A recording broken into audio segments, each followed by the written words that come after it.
When you have hundreds of users, if not thousands of users on your Active Directory domain controller, it will be harder for you to browse through each individual username to modify their profile.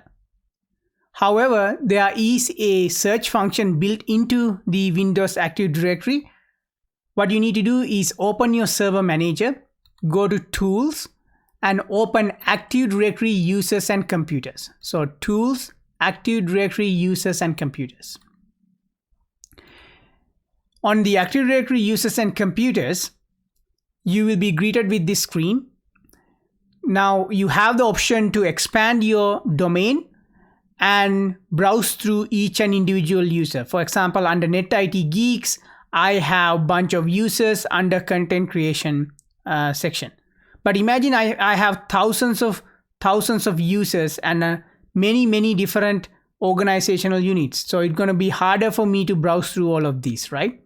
So instead, what you can do is go to the very top section. In here, the most top level on the domain is the sanuja.local.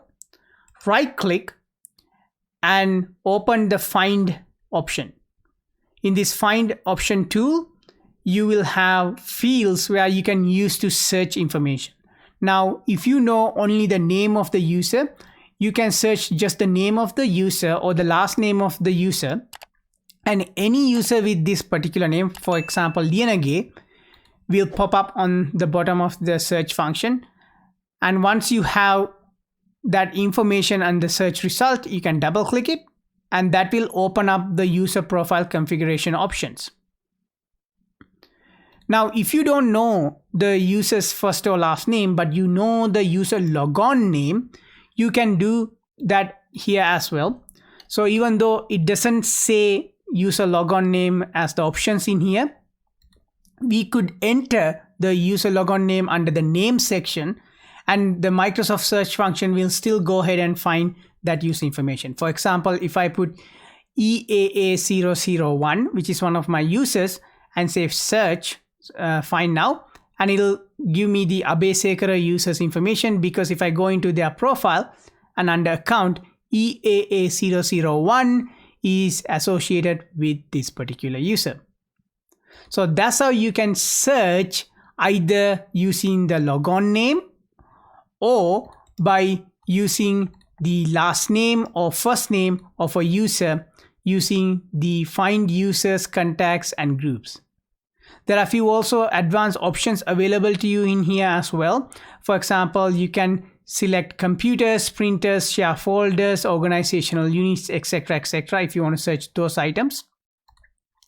For example, if I switch to organization unit, you can search the organization name of the organizational unit. Like for example, I have an organizational unit called Net IT Geeks, and if I search it, it'll show up the Net IT Geeks organizational unit. And if I double click on that, now I can modify the organizational unit profile information. You can also select share folders. For example, you can select printers, common queries or custom search. You can create those ones as well. You can create custom search in here, and you can also change where the search is happening. For example, if you have multiple domains associated with it, so you can move between the domains. You can just go to different directories. And now you also have some advanced options associated with each of these searches. For example, for users, contacts and groups, if you go to advanced searches, there's criteria I can add, like for example, user groups, like for example, home address, and etc. If you like these type of quick tips, don't forget to thumbs up this video and subscribe to my channel. Until next time, thank you so much and have a nice day.